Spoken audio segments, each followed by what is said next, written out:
Kesultanan Banten. Di ujung barat Pulau Jawa adalah kerajaan maritim yang kaya dan berpengaruh di abad ke-16. Pelabuhannya menjadi pusat perdagangan rempah-rempah yang ramai dan menarik pedagang dari seluruh dunia. Namun, kedamaian ini terganggu dengan kedatangan VOC di awal abad ke-17.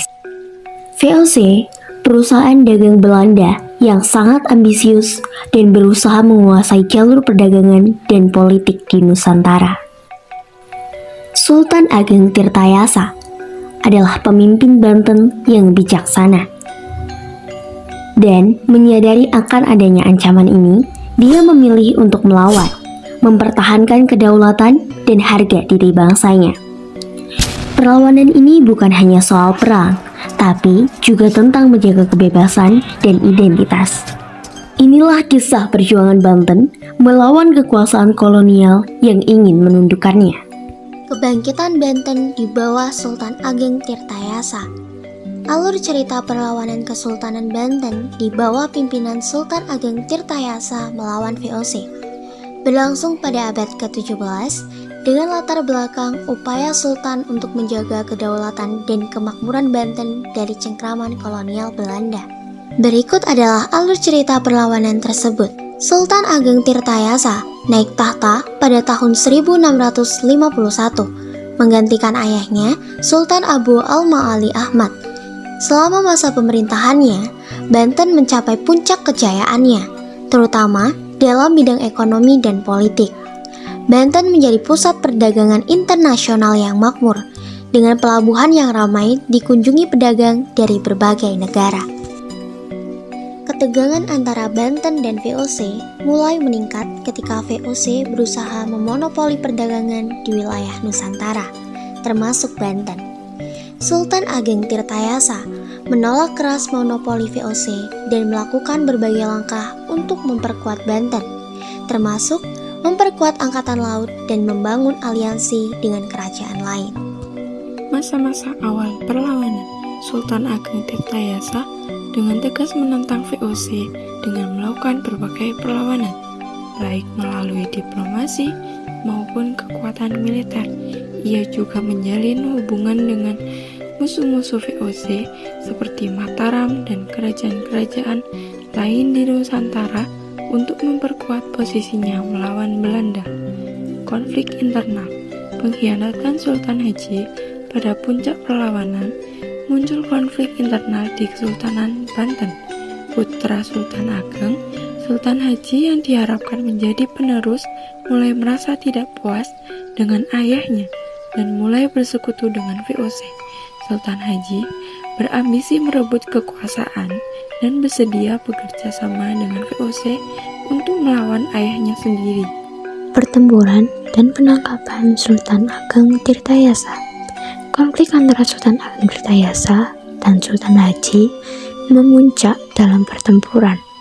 Dengan dukungan VOC, Sultan Haji berhasil mengalahkan pasukan ayahnya. Pada tahun 1682, Sultan Ageng Tirtayasa akhirnya ditangkap oleh pasukan VOC dan dipenjarakan. Ia kemudian dibawa ke Batavia atau Jakarta dan meninggal dalam penahanan pada tahun 1692. Dampak dan akhir perlawanan. Setelah kekalahan Sultan Ageng Tirtayasa, Banten secara de facto berada di bawah kendali VOC. Sultan Haji menjadi sultan yang didukung oleh VOC, tetapi kekuasaannya terbatas karena VOC mengendalikan politik dan perdagangan di Banten. Perlawanan Sultan Ageng Tirtayasa menjadi salah satu simbol perjuangan. Merupakan beberapa tokoh yang terlibat dalam perlawanan Sultan Ageng Tirtayasa abad ke-17. Yang pertama ada Sultan Ageng Tirtayasa, Sultan Banten yang memimpin perlawanan terhadap VOC. Beliau adalah pemimpin utama yang gigih menentang dominasi Belanda di Banten. Yang kedua ada Sultan Haji, putra dari Sultan Ageng Tirtayasa. Awalnya ia mendukung perlawanan ayahnya, namun kemudian berkhianat dan bersekutu dengan VOC untuk melawan ayah sendiri demi mendapatkan kekuasaan. Yang ketiga ada VOC. atau Verenigde Oostindische Compagnie. Perusahaan dagang Belanda yang berusaha menguasai perdagangan dan politik di Banten. VOC menggunakan kekuatan militer dan politik untuk melemahkan kekuasaan Sultan Ageng. Yang keempat ada Cornelis Spelman, salah satu petinggi VOC yang berperan dalam strategi VOC untuk menaklukkan Banten dan mengalahkan Sultan Ageng Tirtayasa. Yang kelima ada Pangeran Purbaya, seorang pangeran dari Kesultanan Banten yang turut mendukung perlawanan Sultan Ageng Tirtayasa terhadap VOC. Yang keenam ada pasukan rakyat Banten. Banyak rakyat Banten yang setia kepada Sultan Ageng Tirtayasa dan turut serta dalam perlawanan melawan VOC. Perlawanan ini berakhir dengan kekalahan Sultan Ageng Tirtayasa pada tahun 1682. Setelah Sultan Haji yang bersekutu dengan VOC berhasil merebut kekuasaan dan Sultan Ageng Tirtayasa ditangkap oleh VOC.